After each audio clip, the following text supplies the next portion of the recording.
नमस्कार प्रिय बंधुओं, परिचय श्रृंखला के अंतर्गत आज हम आपका परिचय श्रीमती शारदा सानी जी से करवा रहे हैं।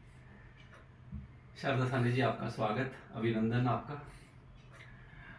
शारदा सानी जी बेहद संवेदनशील सूक्ष्म भावी रचनाकार हैं।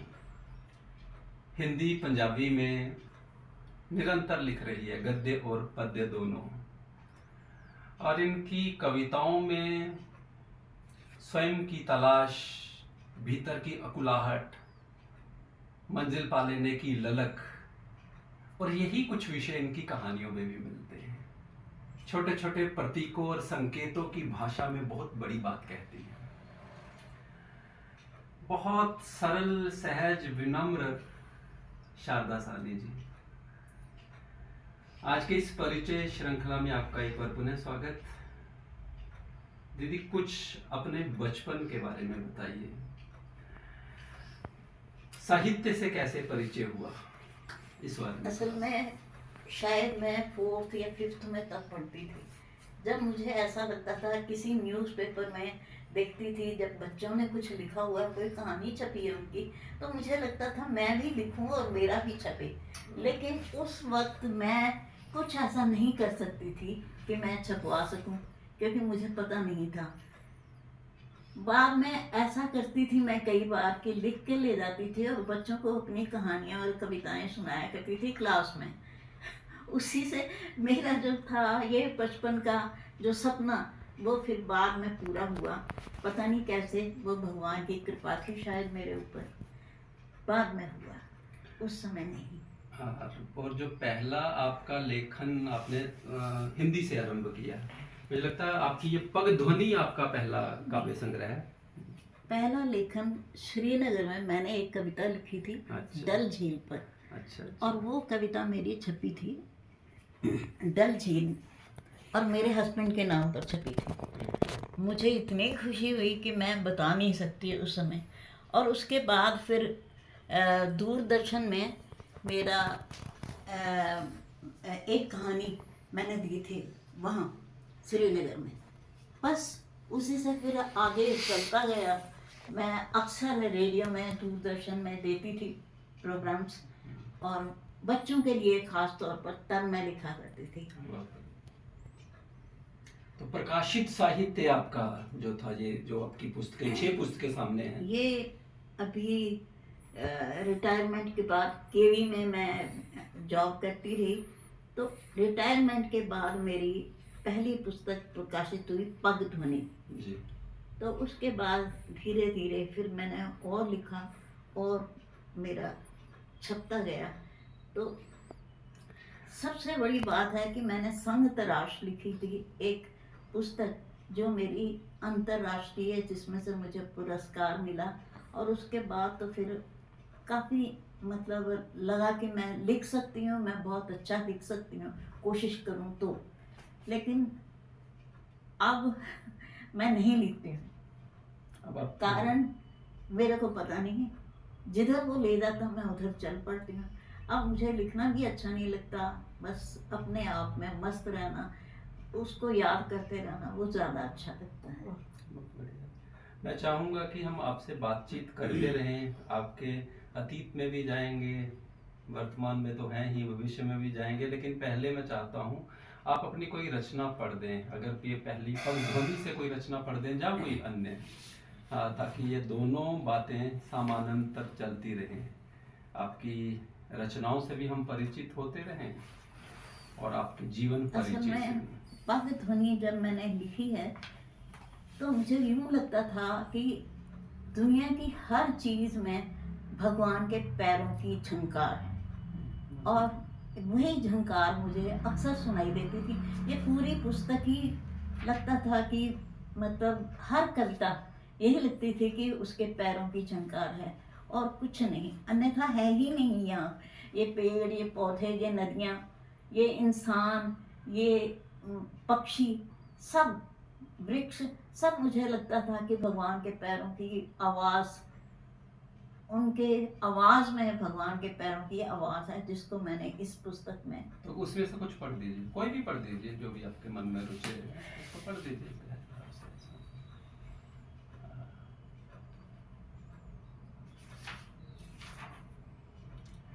सुंदर आपने बताया मैडम ध्वनि नीलू का। शर्मा ने। अच्छा, ये मतलब कविता पढ़ूं या? हाँ जी जी, कविता पढ़ दीजिए कोई इसमें से।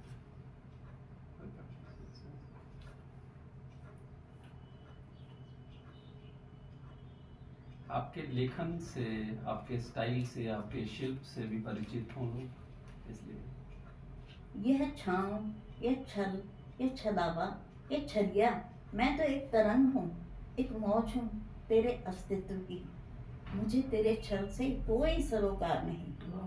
तेरी अनथक अनहीन थकी अनमनी कोशिश के बाद भी मैं तुमसे अलग नहीं।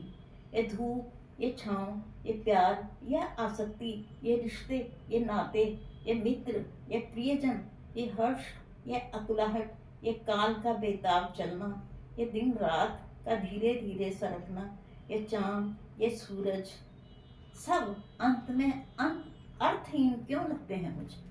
बहुत बढ़िया, बहुत बढ़िया। देखिए इस कविता में भी इनके भीतर की अकुलाहट, प्रश्नाकुल अकुलाहट और उसके प्रति प्रेम भी और शिकायत का भाव भी, दोनों ही बड़ा सुंदर, बहुत बढ़िया। संग तराश आपकी कहानी संग्रह है, ये कहानी, इसमें कहानियों का वो है।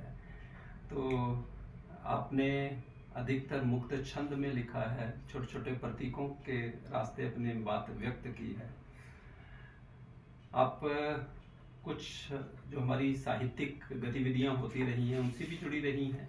आजकल आप कम जा रही हैं। मैं वहाँ अब नहीं करती हूँ। आप कवि सम्मेलनों में, मुशायरों में आजकल कविताएं नहीं पढ़ती हैं। कुछ नहीं, जब तक नीलू शर्मा थी उसके इसमें बाद। एक कहानी थी ना, संग तराश, हाँ, सुनी ही, बहुत सुंदर कहानी थी वो। तो वो मैंने आपके मुंह से ही सुनी थी, तो इतना आनंद से भर गई। आज तक मुझे वो जो उसका नायक है ना, वो आज तक याद है कि कैसे वो चरण नहीं बनाता था महात्मा बुद्ध के। हाँ, तो उसका कोई अंतिम उसका एक स्टैंजा थोड़ा सा वो भी पढ़ दीजिए, उसका आखिरी जो है इसका संग तराश का ही। और संक्षेप में बता दीजिए संग तराश कहानी के बारे में क्या है, और उसका लास्ट में पढ़ दीजिए बस। और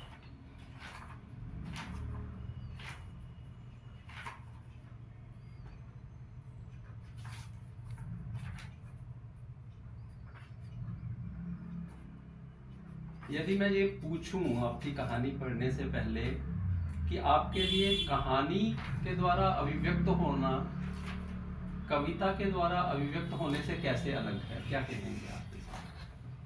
असल में मुझे ये लगा, सारा साहित्य पढ़कर, जो हिंदी का है, पंजाबी का है या इंग्लिश का है, ये पढ़कर मुझे लगा कि हम जो लिखते हैं कविताओं में या कहानियों में, और अक्सर जो समाज में आजकल घटित हो रहा है अधिकतर वही लिखा जाता है। लेकिन इन कहानियों में वो भी है जो आजकल घटित हो रहा है, लेकिन ईश्वर के प्रति भी हम अग्रसर हो सकते हैं उन्हीं बातों के द्वारा। ये इन कहानियों में है। नहीं नहीं, वो बड़ा सुंदर। मैं ये पूछना चाह रहा था कि काव्य में जो आप अभिव्यक्त करते हो और कहानियों में, उससे क्या बात अलग है जो काव्य में नहीं व्यक्त होता है वो कहानियों में होता है? कहानियों में असल में छोटी सी एक घटना, वो पूरी किसी के जिंदगी की पूरी वो घटना जो है, उसमें छोटा सा अंश जो है वो उसके माध्यम से उसका पूरा जीवन उतर जाता है। उसके जीवन का विस्तार है कहानियों में, और काव्य में तो किसी एक भाव या किसी एक मनोदशा का चित्र है। बहुत सुंदर, बहुत सुंदर। अब जो परवीन जी कह रही हैं संग तराश के बारे में थोड़ा बताइए। संग तराश एक कहानी है जो एक मूर्तिकार की कहानी है। वो मूर्तिकार जो है हर दिन जाता है किसी मठ में। वहाँ मठ में वो मूर्ति गौतम बुद्ध की बनाने के लिए उसको कहा जाता है, तो मूर्ति बनाने में व्यस्त हो जाता है। वो सोचता है कि मैं ऐसी मूर्ति बनाऊं जो बहुत सुंदर हो, और उसकी सुंदरता के लिए वो हर दिन कुछ मिटाता है, कुछ फिर बनाता है। तो मूर्ति पूरी लगभग बन गई है, आखिर में पाँव रहते हैं, मूर्ति सारी बन गई है।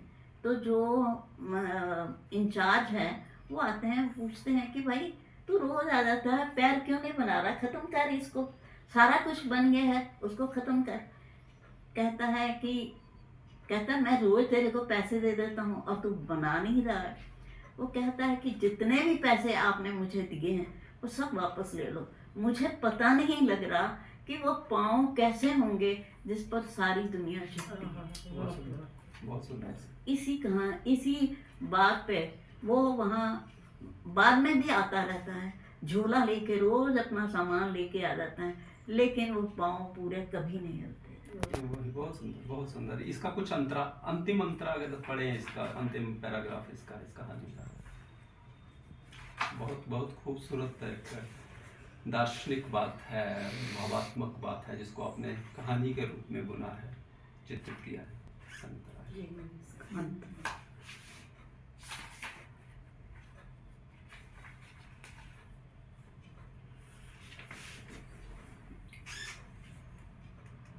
मैं आज भी वहाँ खड़ा था, वह भी आ गया।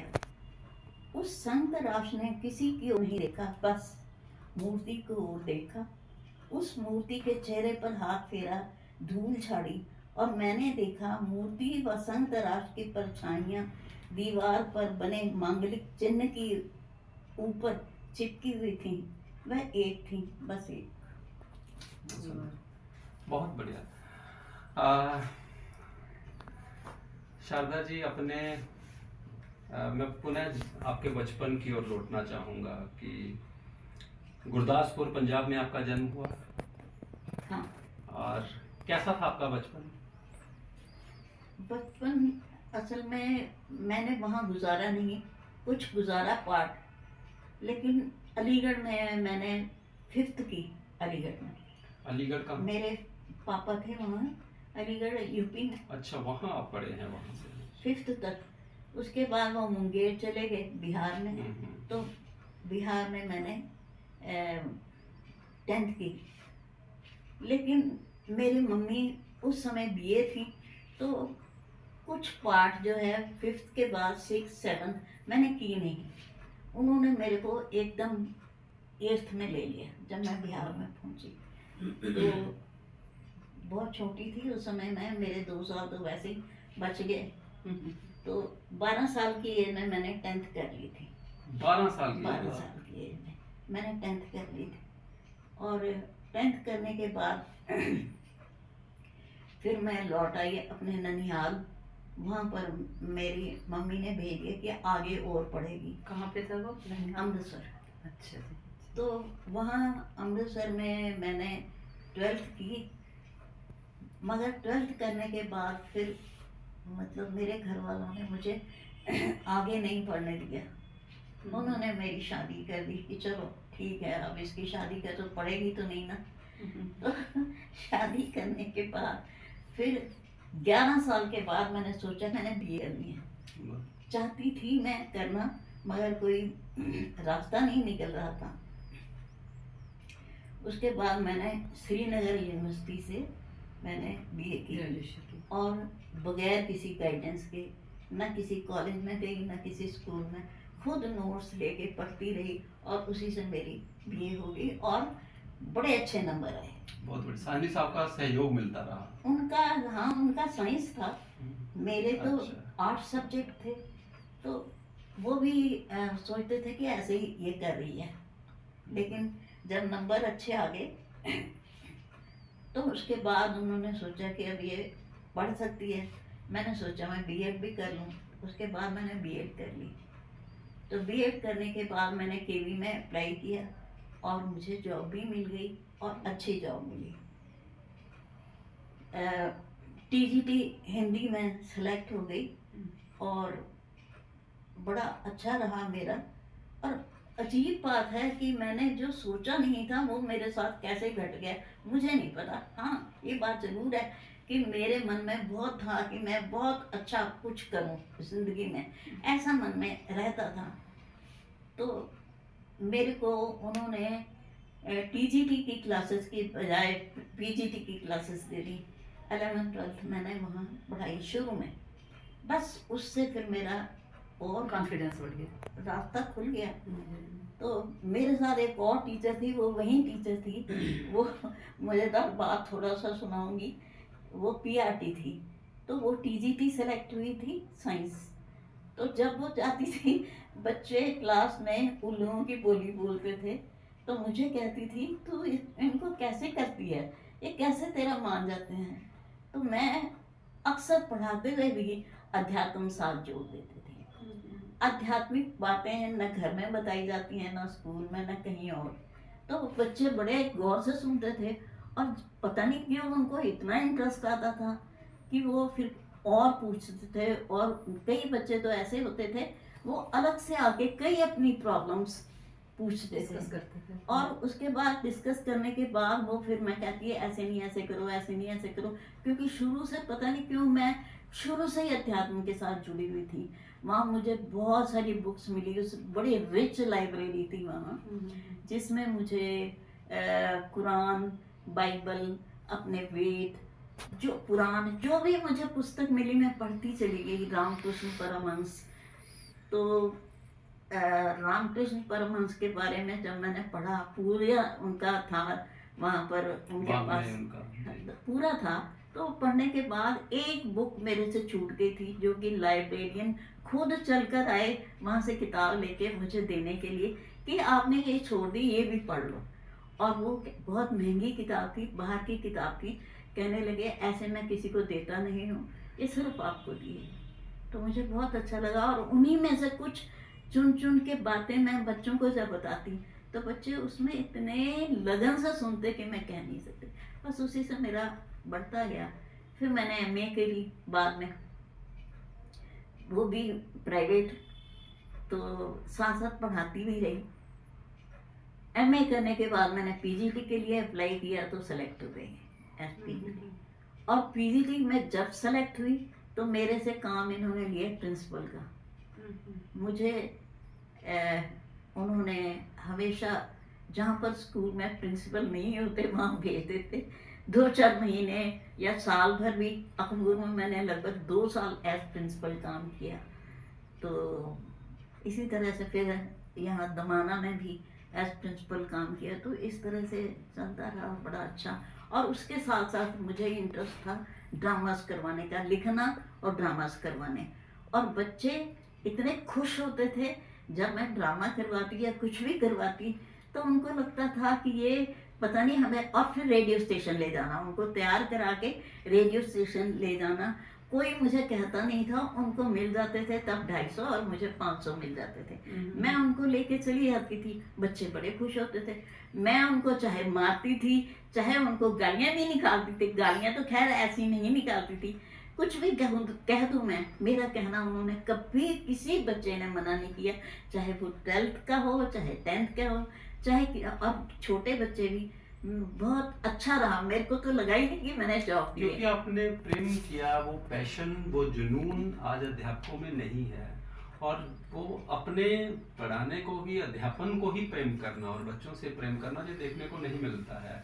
जिस प्रकार आप बता रही हैं, आपने उनके भीतर की छुपी प्रतिभाओं को उभारा, उन्हें मंच दिया, ये आम व्यक्ति नहीं करता है जब तक कि वो उस कार्य के लिए दीवाना ना हो गए। एक बच्ची जो अच्छा गाती थी, उसको मैंने मीरा का भजन करवाया था स्टेज पर। तो मैंने कहा तू तो सिंगर ही बनता ना। और अभी वो जयपुर में है, रेडियो स्टेशन में गाती है। तो मैंने मतलब इस तरह से बच्चों को, जो लास्ट मैंने ड्रामा जो करवाया था उसमें 100 बच्चे लिए थे। तो सारे कहें ये मैडम पागल हो गई है।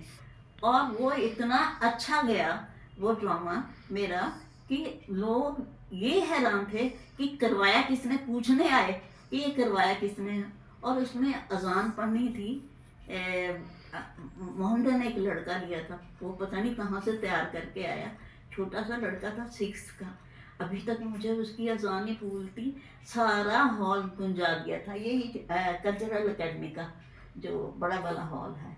तो बहुत अच्छा लगा। अभी भी मेरे को याद आता है कि पूछने कैसे लोग आ रहे थे कि ये करवाया किसने, ये ड्रामा किसने करवाया। उसमें यही था कि डिफरेंट लोग जो हैं, हम लोग जो अलग अलग, कोई ईश्वर को मानता है, कोई भगवान को मानता है, कोई खुदा को मानता है, कोई मौलवी मतलब पंडित बन जाता है। तो इस तरह से मानते मानते अंत में जो दिखाया गया था उसमें कि वो गुरु नानक का कि वो है अव्वल अल्लाह नूर उपाया। हाँ, अव्वल अल्लाह नूर उपाया, कुदरत दे सब बनते, एक नूर ते सब जग उपजा, कौन भले कोई मन। तो ये वाला जो लास्ट उसमें था, यही संदेश था कि ईश्वर एक है। चाहे आप मस्जिद में जाओ, चाहे आप चर्च में जाओ, चाहे आप किसी भी तरह से पूजा करो, ईश्वर तो एक है। खुदा सबको मिलता है, ऐसा नहीं है कि खुदा किसी एक धर्म वाले को मिलता है, सबको मिल सकता है, लेकिन यदि कोई कोशिश करे तो। बस उसमें यही था सार उसका।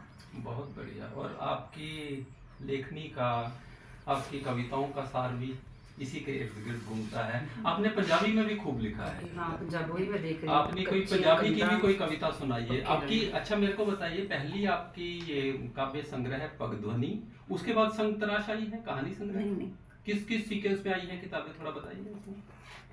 पग धुनी, उसके बाद था ये कच्चियाँ कंधां कच्चियाँ पक्के कंधां रंग। पक्के रंग। अच्छा ये पंजाबी का है, कच्चियां कंधा। इसमें से कुछ सुनाइए पंजाबी का कुछ इसमें सुनाइए। यही है कि हमारी शरीर जो है ये कच्चा है, ऐश्वर्या जी। टूट जाएगा, चाहे वो किसी भी रंग में हो, चाहे वो किसी भी तरह का हो, लेकिन रंग जो है आत्मा का वो पक्का है, वो नहीं छूटता। बस यही है। तो सुनाइए कोई कोई रचना सुना दीजिए इसमें से। पूरी अच्छा, हाँ एक रचना कोई सुना दीजिए।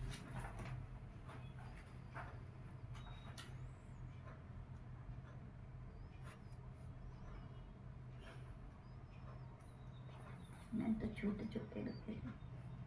हाँ कोई बड़ी सुना दीजिए, कोई बात नहीं।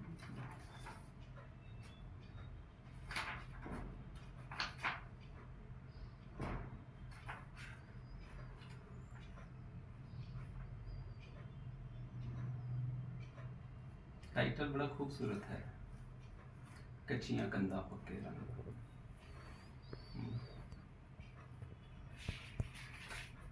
जो भी आता सुना दीजिए आप।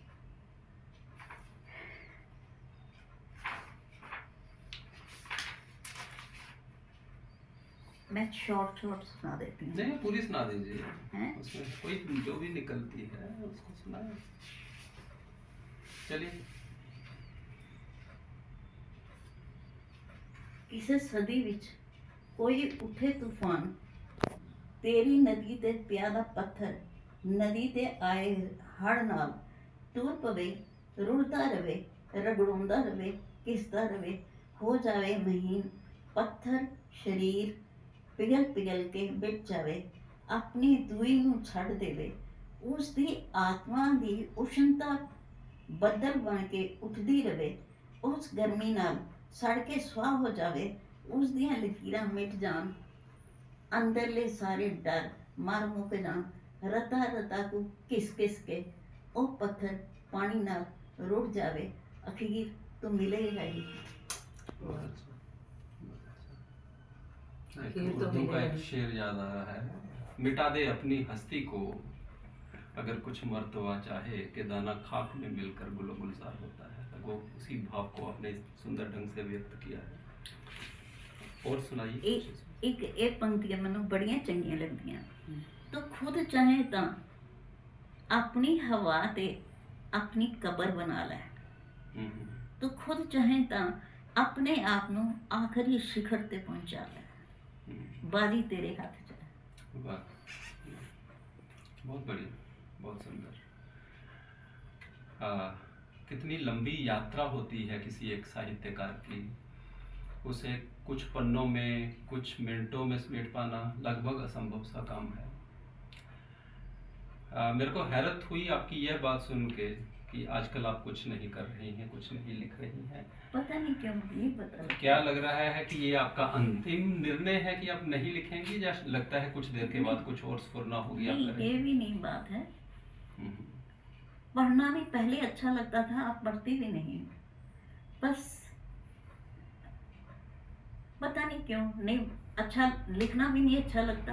कुछ और भी पहले मैं फ़ोन वगैरह भी करती थी किसी को, अब कुछ नहीं। बस हर चीज़ मुझे लगती है कि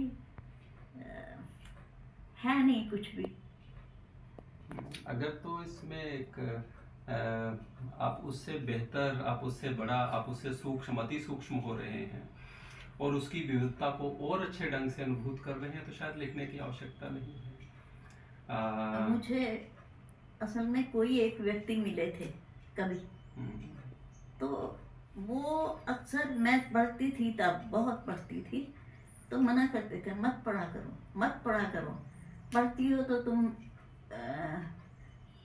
कभी कुछ ख्याल आता है, कभी कुछ ख्याल आता है, कभी कुछ ख्याल आता है, ख्याल एक होना चाहिए। तो शायद वही मुझे लगता है कि उनकी बात ही सच हो रही है मुझ में, क्योंकि वो व्यक्ति, वैसा व्यक्ति मुझे मिला नहीं और कोई। वो कहा करते थे ऐसा मत पढ़ो, तो शायद तभी छूट गया है। शायद उनका भाव वही होगा जो कबीर साहब का था कि पोथी पढ़ पढ़ पंडित भया ना कोई, ढाई अक्षर प्रेम के होए, तो ढाई अक्षर पढ़ रही हैं आजकल। नहीं, मुझे नहीं पता, लेकिन ये है कि उनकी बात मुझे सच लगती थी, चाहे